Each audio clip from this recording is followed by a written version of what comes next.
नमस्कार दोस्तों, स्वागत है आपका विश्वजीत रिसर्च सेंटर में।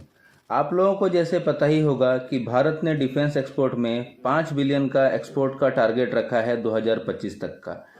भारत चाहता है कि हर साल जैसे हम आईटी सेक्टर में एक बड़ी इनकम या कमाई करते हैं, वैसे ही हम डिफेंस एक्सपोर्ट कर भी कमाएं। बीते कुछ सालों में देखें तो भारत का एक्सपोर्ट डिफेंस सेक्टर में पहले के मुकाबले 3 गुना बढ़ा है। 2021 से जो रफ्तार पकड़ी है भारत ने, उस डिफेंस एक्सपोर्ट में एक्चुअली एक रिमार्केबल चीज़ है और वो रिमार्केबल आपको दिखता भी है। अगर मैं डेटा की बात करूं, 2021 में भारत का डिफेंस एक्सपोर्ट था 8,435 करोड़। यही बढ़कर 2022 में हो गया 12,815 करोड़ और 2023 में अक्टूबर तक का मैं ये कोट कर रहा हूँ, 13 अक्टूबर 2023 तक का हमारा टोटल डिफेंस एक्सपोर्ट 2023 का था 15,918 करोड़ और अभी भी 15-20 दिन बाकी हैं साल खत्म होने में। और ये डेटा मैं आपको बताया लास्ट का 2023 का 13 अक्टूबर 2023 तक का। अगर इस डेटा को देखें तो भारत का जो एक्सपोर्ट इंक्रीज हुआ है वो एक्चुअली सिग्निफिकेंट है और भारत का एम $5 बिलियन का तो एक्सपोर्ट का डिफेंस में है ही, पर एक और टारगेट भी सेट किया हुआ है जो बहुत लोग नहीं जानते होंगे, उनको बता दूं कि 2025 तक भारत चाहता है डिफेंस में उसका एक्सपोर्ट का टर्नओवर या डिफेंस से इनकम जो होता है इसका टर्नओवर $22 बिलियन का हो। और इन सब चीज़ों को एक पुश तभी मिला हमारे एक्सपोर्ट को, या हमारा इंक्रीज जो हुआ है डिफेंस एक्सपोर्ट में, ये तभी हुआ जब हमने आत्मनिर्भर भारत प्रोग्राम चालू किया।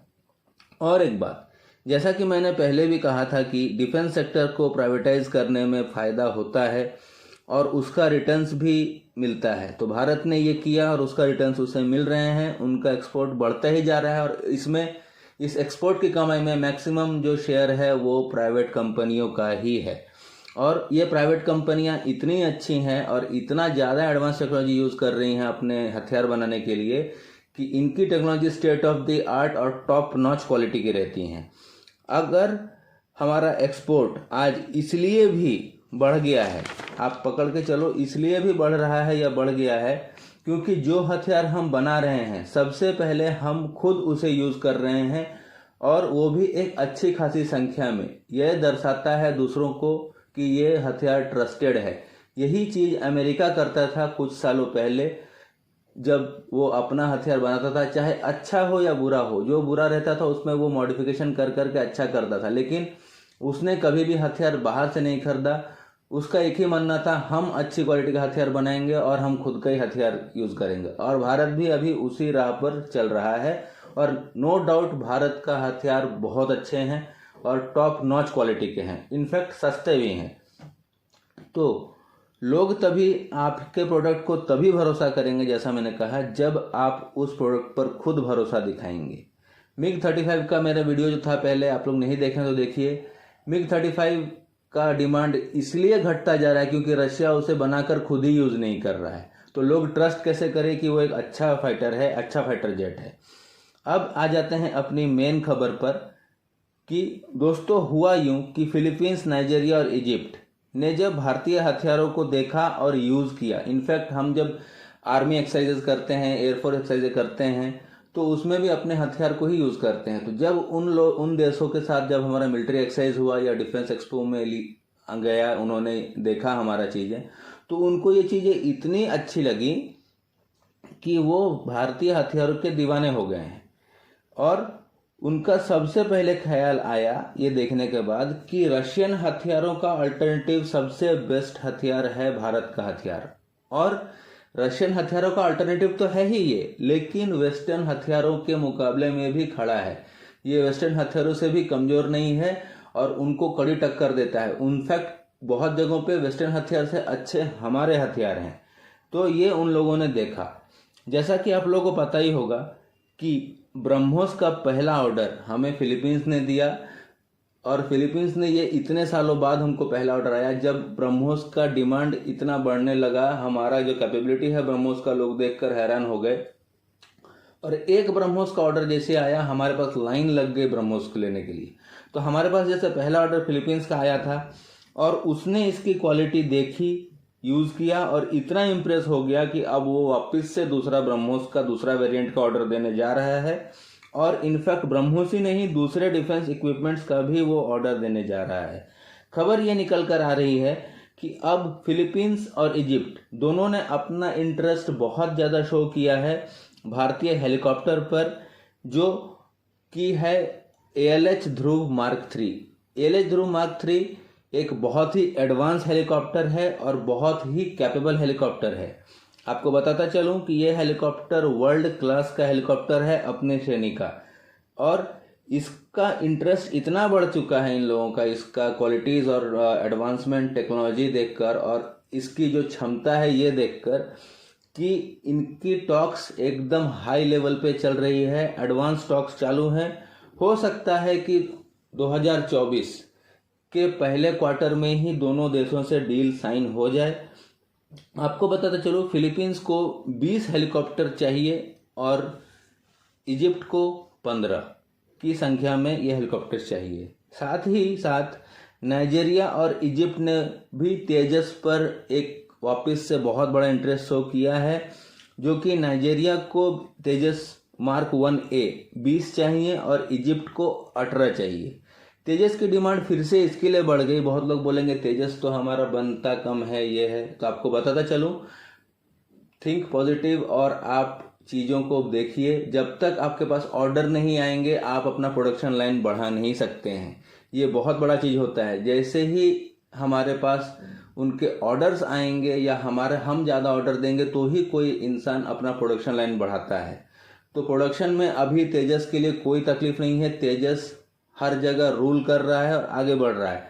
आपको बताता चलूँ, तेजस का डिमांड नाइजीरिया ने 20 की संख्या में लेगा, इजिप्ट 18 लेगा।